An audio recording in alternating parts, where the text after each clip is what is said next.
வணக்கம் நண்பர்களே. ஆன்மீக தீபம் சேனலுக்கு உங்களை அன்புடன் வரவேற்கிறோம். நம் வாழ்க்கையில் பல தெய்வங்களை நாம் வழிபடுகிறோம்.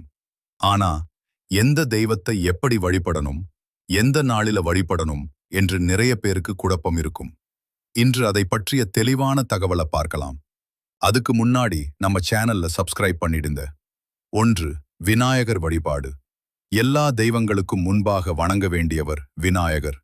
எந்த ஒரு நல்ல காரியத்தையும் ஆரம்பிக்கும் போது முதலில் விநாயகரை வழிபட வேண்டும். வழிபடும் முறை: அருக்கம்புல் மாலை சாத்தலாம், கொழுக்கட்டை நைவேத்தியம் வைத்து வழிபடலாம். ஓம் விநாயகாய நமக என்று ஜெபிக்கலாம். இதனால் அனைத்து தடைகளும் நீங்கும்.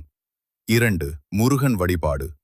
முருகப்பெருமான் ஞானத்துக்கும் துணிவுக்கும் அடையாளம். வழிபடும் முறை: செவ்வாய் மற்றும் கிருத்திகை நாட்களில் வழிபடுவது சிறப்பு. பால், பஞ்சாமிர்தம் அபிஷேகம் செய்யலாம். ஓம் சரவணபவா என்று ஜெபிக்கலாம். இதனால் தைரியம், வெற்றி கிடைக்கும். 3. சிவபெருமான் வழிபாடு. சிவபெருமான் கருணையின் வடிவமானவர். வழிபடும் முறை: திங்கட்கிழமை வழிபாடு மிகவும் சிறப்பு வாய்ந்தது. பால், தண்ணீர், விபூதி அபிஷேகம் செய்யலாம். ஓம் நமசிவாய என்று ஜெபிக்கலாம்.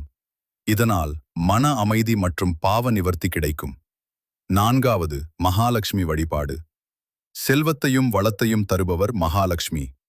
வழிபடும் முறை: வெள்ளிக்கிழமை வழிபாடு சிறப்பு மிக்கது. தாமரைப்பூ, வெள்ளை நிற மலர்கள் வைத்து பூஜை செய்யலாம். தீபம் ஏற்றி வழிபட வேண்டும்.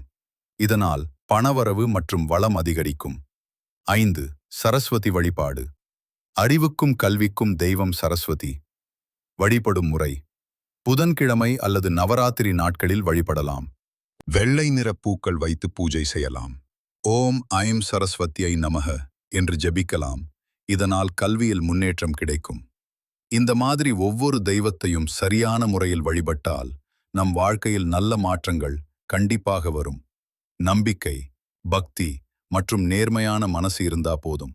இறைவன் நம்மை ஒருபோதும் கைவிட மாட்டார்.